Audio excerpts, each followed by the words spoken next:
साहब आपकी तरफ आऊंगी। ये करारदाद जो पेश की गई है, क्या देख रहे हैं आप? इसकी कानूनी हैसियत क्या है? क्या इसका कोई इम्पैक्ट पड़े? देखिए, इसकी कानूनी हैसियत तो इतनी ही है, मैं सेनेट की शान में कोई गुस्ताखी नहीं करना चाहता, लेकिन कानूनी हैसियत इस करारदाद की इतनी ही है कि आप अभी इख्तलाफी नोट पे हमसे वोट करवा लें और हम तीन मिल के अगर करारदाद पास कर दें कि क्यों ना इलेक्शन डिले करवा दिया जाए। और मैं इस करारदाद की दूसरी पार्ट भी ऐड करवाना चाहता हूँ, अगर यहाँ पे इख्तलाफी नोट पे ये करारदाद मंजूर हो जाए कि हमारे दिलों के वज़ीर आज़म को बग़ैर मुंतखब किए वज़ीर आज़म बना दिया जाए और हो सके तो अदील बड़ाइच साहब को किसी ऐसी मुनासिब जगह पे जहाँ पे हमारे दिलों के वज़ीर आज़म को कुछ अच्छे मशवरे दे सकें।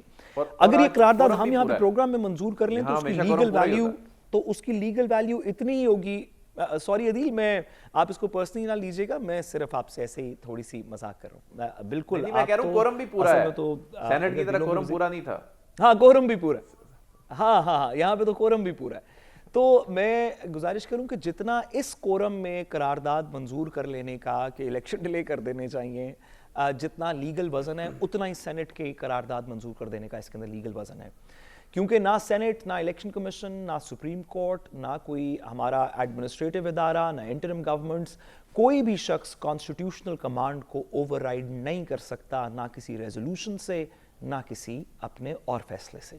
लेकिन मैं इसमें जो मुझे बहुत अफसोस से कहना पड़ता है, और हम ये बात करने से पहले एक बात को तस्लीम कर लें, और वो ये कि पाकिस्तान में पिछले 21 साल से एक वॉर ऑन टेरर इफेक्टिवली चल रही है। हम हर शहीद के, हर जख्मी के, हर पुलिस वाले के जो किसी चौकी पे खड़ा है, हर रेंजर्स के जवान के, हर फौजी के, हर सिविलियन के जो इसके अंदर इनकन्वीनियंस्ड है, उसकी सिक्योरिटी को भी इंश्योर करना चाहते हैं। उस पर एक लम्हे को भी कॉम्प्रोमाइज़ नहीं करेंगे, उसकी फ्रीडम को भी इंश्योर करना चाहते हैं। और साथ ही साथ इसके साथ हम उसके जमहूरी हक को कि वो इलेक्शन के अंदर पार्टिसिपेट करेगा, इसको भी इंश्योर करना चाहते हैं। इसके अंदर कोई दो राय नहीं।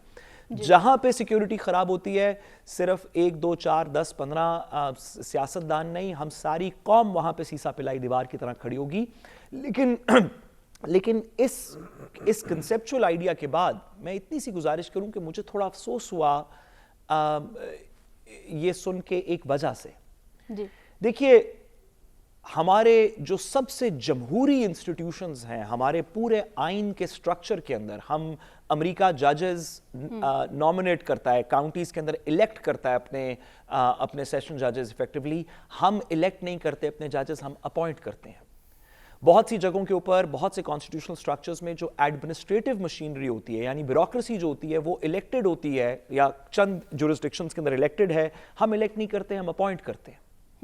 हम सिर्फ एक चीज को इलेक्ट करते हैं, और वो हमारा लेजिस्लेचर है, वो हमारी पार्लियामान है, जिसका लोअर हाउस हमारी नेशनल असेंबली है और अपर हाउस हमारी सेनेट है। ये इलेक्टेड ऑफिसर्स है। बड़ा अफसोस मुझे इस बात का हुआ कि ये जो डेमोक्रेटिक इलेक्टेड जमहूरी और इंतखाब के बाद कहीं पे कॉन्स्टिट्यूट होने वाले फोरम्स हैं, अगर ये कहेंगे कि इलेक्शन नहीं होना चाहिए, तो ये तो इसी तरह मुतरादिफ है कि कल सुबह सुप्रीम कोर्ट एक फैसला कर दे कि इंसाफ नहीं होना चाहिए, या पुलिस एक फैसला कर दे कि प्रोसिक्यूशन नहीं होनी चाहिए, या नैब एक फैसला कर दे कि अकाउंटेबिलिटी नहीं होनी चाहिए, या इलेक्शन कमीशन एक फैसला कर दे कि इलेक्शन नहीं होना चाहिए। ये आखिरी जुमला कहते हुए मुझे मुस्कुराहट थोड़ी सी इसलिए हुई कि बहुत ही अफसोस के साथ ये बात भी इस मुल्क के अंदर हो चुकी है। जी ठीक है आदिल साहब। बहुत से लोग, मैं एक गुजारिश करूं प्लीज, बहुत से लोग, सियासी पार्टीज ये कह सकती हैं अपने अपने फोरम से कि ये इलेक्शन ठीक नहीं है, हम नहीं डिले करते हैं। नून लीग कह सकती है, पीटीआई कह सकती है, पीपल्स पार्टी कह सकती है, फजल रहमान साहब कह सकते हैं, एज सियासी पार्टी शायद कह सकते हो ये कि पाकिस्तान की सेनेट, पाकिस्तान का अपर हाउस, वो हाउस जहां पे हम उन लोगों को भेजते हैं जिनकी पॉलिटिकल एफिलिएशन कम और टेक्निकल एक्सपर्टीज ज्यादा होती हैं, जिसका मकसद ये है कि यहां पे कुछ टेक्नोक्रेट्स आए जो अगर पार्लियामान गलत कानून साजी कर दे तो कुछ वकील बैठे हों, अगर कोई ऊपर नीचे बात हो रही हो तो कुछ डॉक्टर्स, कुछ इंजीनियर्स, कुछ पॉलिसी मेकर्स, कुछ मीडिया के लोग बैठे हों जो पार्लियामान को, हुकूमत को बेहतर जमहूरी रिवायात के मुताबिक एडवाइस देंगे। ये सेनेट का काम है। इसके अलावा सेनेट और कुछ नहीं करती, वरना वो लेजिस्लेशन के अंदर एक इफेक्टिवली, जब नेशनल असेंबली लॉ पास कर देती है तो सेनेट के पास बड़े कम इख्तियार होता है उसको रोकने का। सेनेट का काम है कि वो डेमोक्रेटिक प्रैक्टिसेस को, अकाउंटेबिलिटी को, लॉ को प्रोटेक्ट करे। बड़ा अफसोस हुआ कि सेनेट से ये रेजोल्यूशन पास हुई। अब बस ये रह गया है कि हमारे दीगर जो इंस्टीट्यूशंस हैं, इलेक्शन कमीशन तो इसमें शामिल हो ही चुका है, जुडिशरी और ब्यूरोक्रेसी अगर ये भी अपने अपने ये भी कह दें कि जो काम हमें आइन में कहा गया है उनके खिलाफ एक रेजोल्यूशन पास हो इलेक्शन जाए, कमीशन मेरा तो ख्याल कह है रहा है हम इसका कोई सब इम्पैक्ट नहीं इस पड़ेगा, आइन इंतखाबात स्ट्रक्चर जो है से वो थोड़ा 8 सा- फरवरी को होंगे।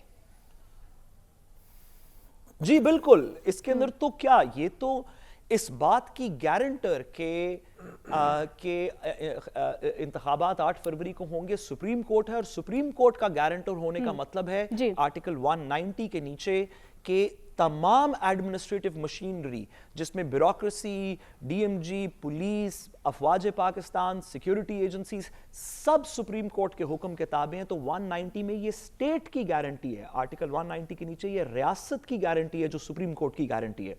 सेनेट जो मर्जी करती रही, इलेक्शन डिले नहीं हो सकता। मैंने जिस तरह कहा अभी भी कर लेते हैं, और बहुत अच्छा हो अगर इस वोट को आप आसानी से पास करवाना चाहते हो तो जो शायद किसी और हमारे बाकी भी जर्नलिस्ट कुछ शामिल कर लें तो मेरा ख्याल है कि ज़्यादा मेजॉरिटी से पास हो जाएगा। जी।